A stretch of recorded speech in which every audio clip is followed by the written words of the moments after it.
ça se passe, les enfants de l'espace? C'est Lolo Manga, la chaîne manga en veux-tu? Wouhou! En voilà! On est reparti aujourd'hui pour un achat manga d'occasion vintage. Je sais que vous aimez ça. En tout cas, moi, j'adore. C'est d'ailleurs le meilleur moment de la semaine. On a fait des bonnes affaires. On les a reçus à la maison. On a été les chercher à notre point relais. Non, le point relais, c'est pas le chat.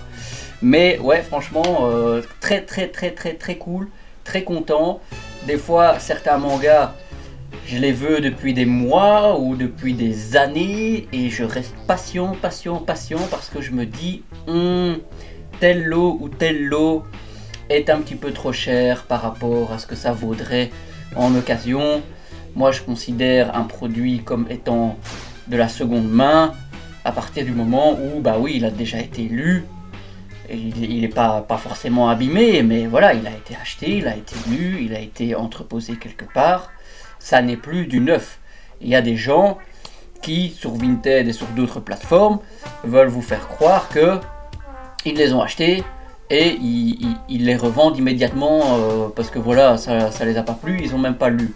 Et donc cette explication là voudrait justifier que, je sais pas moi, c'est le prix du neuf, d'un coup c'est le neuf. Mais entre les frais Vinted, les frais d'envoi, même sur les autres plateformes, il y a des frais pour les plateformes, il y a des frais pour les envois, on est alors à ce moment là au-dessus du prix du neuf, donc autant aller l'acheter en magasin.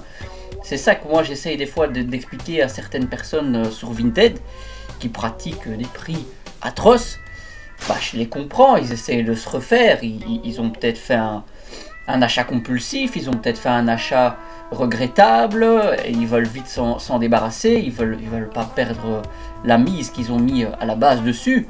Mais il faut un juste milieu, je pense. Certains ne réfléchissent pas aux frais que les acheteurs peuvent encourir sur la plateforme, avec aussi les points relais, les frais d'envoi. Bon, j'essaye d'expliquer tout ça, j'essaye toujours de négocier. Aujourd'hui, on a fait deux bonnes affaires, vous le voyez de toute façon en description. Vous avez vu la miniature de folie. Voilà, aujourd'hui c'est Rainbow, aujourd'hui c'est Ayashimon. Je vous en dirai des nouvelles, j'ai fait de bonnes négociations, on est sur de bons prix quoi. Sans plus tarder, je vais vous sortir la boîte ici. Oui. Hop là, ouais, on a les infos. Let's go les gars. Alors, Rainbow, voilà, ça colle à l'explication que je vous ai donnée. Rainbow, c'est un manga. Je salive de lire Rainbow, de posséder Rainbow depuis certainement des années. Et c'est un lot, c'est un intégral qui n'est pas souvent sur Vinted, ou quand il est sur Vinted, il est vraiment pas un bon prix, un prix correct. Et ça se comprend, ouais, ok, c'est une édition, regardez-moi ça, elle est superbe quoi, elle est magnifique. On ne parle pas de l'édition simple, qui est encore moins trouvable, qui est encore plus hors de prix. On parle ici de l'édition en triple tome qu'a fait Kazé. Il y a déjà ça quelques années. Le dernier tome de cette édition est sorti en 2017. Donc oui, effectivement, on est sur un auteur, moi, que j'apprécie. J'ai lu personnellement Bestiarius, que j'ai vraiment apprécié au niveau de son trait, apprécié au niveau de l'histoire, de la narration. J'ai bien aimé le découpage. J'aime vraiment les traits qu'il donne à ces personnages.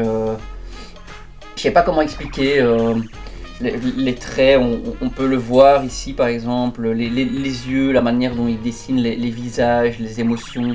J'aime beaucoup. Donc là, on est sur un scénario de Georges Abe. On est sur un dessin donc de Masasumi Kakizaki. Je pense que oui, c'est lui qui a dessiné Bestiarius. C'est lui qui a fait... il a fait d'autres œuvres, là, l'espèce de... Le Kiyun, là, qui est super... Green Blood chez Kiyun, qui est super cher. Franchement, encore une fois, moi, je vais pas mettre 90 balles dans 5 tomes, juste parce que soi-disant, c'est rare, juste parce que soi-disant, c'est plus imprimé, blablabla. Au pire, franchement, je vous le dis, les gars, je déteste ce que je vais dire, mais au pire, je les scanne. Si c'est pour 5 tomes, franchement, je m'en bats les steaks. Ou bien, si un jour, j'ai vraiment rien à acheter et que j'arrive à négocier un peu le prix, peut-être que là je plierai et que je l'achèterai, mais Non, il faut pas déconner. Faut pas déconner. Donc ici, bon, apparemment, Rainbow, un manga assez apprécié des lecteurs. Je regarde sur Manga News, la rédaction a donné 15,5. Les lecteurs ont donné 18,5. Alors, hop, le petit tome 2, let's go. Comme ça, je vous montre en même temps. Franchement, belle édition. Bon, on est sur une jaquette, qui n'est pas enlevable, qui est un peu... Voilà, c'est pas du cartonné, c'est pas du rigide, mais c'est une jaquette fixe, quoi, on va dire. Voilà, on va dire ça, c'est une jaquette fixe. C'est pas ce que je préfère. Honnêtement, la direction éditoriale qu'a pris Kazé, j'apprécie pas du tout. Je trouve ça pas du tout simple au niveau de la prise en main. Encore une fois, là par exemple, ils ont fait quelque chose de très léger. Pour du triple tome, je trouve ça très léger, ce qui est une bonne chose. Mais je vous avoue que, ouais, lire comme ça, je vais pas pouvoir le prendre partout, ce livre. C'est ça que moi, je fustige un petit peu. Ici, là, les perfects, là en bas de Meian, voilà, ça a beau être un petit peu plus haut, un petit peu plus large, ça reste du double tome, ça se met facilement dans un sac, et on peut facilement le prendre, par exemple, au boulot. Ça, moi, personnellement, ça rentre pas dans mon sac, c'est trop gros, en fait. Ça a beau être petit, ça a beau être un soi-disant format de poche, comme c'est un triple tome, bah c'est trop gros. Et puis, je sais pas, au niveau de la prise en main, j'apprécie pas immédiatement. Celui-ci, ça va encore. Le numéro 7 avec 4 tomes dedans, c'est juste pas cool. Ça devient une lecture maison, quoi. C'est une lecture maison, ça, en fait. C'est pour ça que j'aurais préféré avoir l'édition simple, avoir les 22 tomes. Mais bon, c'est hors de prix et même introuvable, je vous dis la vérité. Donc, mais après, au niveau du design, au niveau des couleurs, au niveau du dos du livre et tout, très satisfait. Ça rend super bien dans mes étagères Billy. C'est cool. On va un petit peu voir donc le résumé. Dans le Japon d'après-guerre, 7 adolescents abandonnés de tous, poussés à la délinquance par la misère et la rage, sont enfermés ensemble dans une cellule de la maison de correction de Shio, réputée pour être un modèle de réinsertion. Mais ils découvrent bien vite que c'est en réalité dans un enfer de violence et d'humiliation qu'ils ont été jetés par les institutions naissantes de ce pays en ruine. Pour suivre aux épreuves insurmontables qu'ils rencontrent, ils ne peuvent compter que sur eux-mêmes et garder espoir qu'un jour, un arc-en-ciel viendra percer le ciel noir. Allez. Incroyable, mais vrai. C'est un synopsis, moi, qui me donne vraiment envie de découvrir cette œuvre. Bah écoutez, donc on va une fois voir ce qui a été mentionné. Dommage, il n'y a pas les points forts de la série.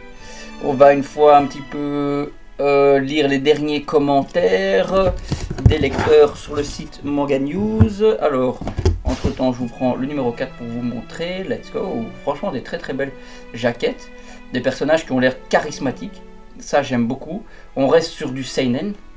On reste sur la chaîne seinen malgré lui. Hein, c'est un petit peu ça. Franchement, ces dernières années, ouais, j'ai viré de bord, quoi. J'ai viré de bord. Non, je lis encore des shonen. D'ailleurs, je pense que sur la chaîne, vous avez pu constater un avis manga. Comment ça s'appelle encore? Un avis manga Dr Stone. Il y aura encore des avis manga shonen, hein, sans doute, effectivement. Donc alors là, quelqu'un dit un très grand seinen et un incontournable à lire, sans aucun doute. Seul bémol, je déconseille la version Ultimate de Kazé, qui est vraiment de piètre qualité. Je pense que c'est ça l'édition Ultimate. Je sais pas. Non. Je sais pas, ouais, ça doit être ça l'édition Ultimate. Bon, piètre qualité. Waouh, on emploie des termes, les gars. Franchement, désolé, mais enfin, il y a bien pire, quoi. Il y a bien pire en termes de qualité d'édition. Kazé, il faisait quand même un minimum le boulot. Non, ça va, c'est correct. C'est juste la prise en main, en fait. C'est juste la prise en main. C'est juste l'idée de mettre 3 tomes en 1 et pour le tome final d'en mettre 4, quoi. Ici, quelqu'un d'autre dit Rainbow est un super manga, récit violent mais aussi brillant par les thèmes abordés et le dessin remarquable de Kakizaki. Lire Rainbow vous fait devenir invincible. Après une telle lecture, on ne peut que se relever et garder la tête haute. Ça, c'est le genre de lecture qui te remet dans le droit chemin. C'est bien, c'est ça les gars, droit chemin on a là. Alors, la force de Rainbow est aussi son grand défaut. Ah ouais, le côté super héroïque omniprésent qui ne surprend plus à partir des derniers tomes. Ok, d'accord, ouais. Rainbow tire trop en longueur, son dernier arc, bien qu'intéressant sur l'influence américaine, ne m'aura pas séduit plus que ça, à en devenir lassant à des moments. La fin remet cependant la barre haute. Ok, après la personne qui met ce commentaire, elle laisse quand même une note de 17 sur 20. Donc ouais, ok. Bah, aucune histoire n'est parfaite, il peut y avoir des bémols à tout récit. Il faut dire la vérité. Donc moi c'est... Ouais, je sais pas, moi ça, Rainbow ça m'intrigue, ça me séduit. Cette Ultimate Edition, bon bah écoutez, ça va quoi, ça va, il y a tellement pire. Mais regardez ça. Franchement, quand ils ont pensé à ça, ils se sont pas dit ouais non c'est une mauvaise idée. À la rigueur les gars, vous auriez fait des doubles tomes. Rainbow ça fait 22 tomes. C'est parfait pour je sais pas moi. 22 tomes, double tome, non, eux ils se sont dit ah non on fait 3 par 3, ah ouais mais en fait c'est pas cohérent, on fait comment, merde c'est trop tard, on a lancé l'impression, ah bah alors le dernier on en fait 4 d'un coup. Même ils auraient pu faire 7 et 8 en faisant 2 doubles tomes pour finir quoi. Tu fais des triples tomes et tu finis avec 2 doubles tomes, ça aurait été bien aussi. Non je sais pas ce qui leur est passé par la tête, néanmoins moi voilà, je vais pas les fustiger, je regrette Kazé. Franchement, c'était un bon éditeur au final. Hein. On regrette toujours par après. Hein, quand on a plus ce qu'on avait, c'est là qu'on regrette ce qu'on avait. Bon, c'est pas très philosophique comme phrase, c'est un peu... Mais bon, vous me direz ce que vous avez pensé de ça. Voilà, j'espère que vous avez apprécié cet achat manga d'occasion Vinted, c'est la chaîne Manga en veux-tu, en voilà. Allez, un petit like la vidéo, un petit abonnement, ça fait toujours plaisir, merci beaucoup. Je vous dis à la prochaine. Allez, salut les amigos, yo yo.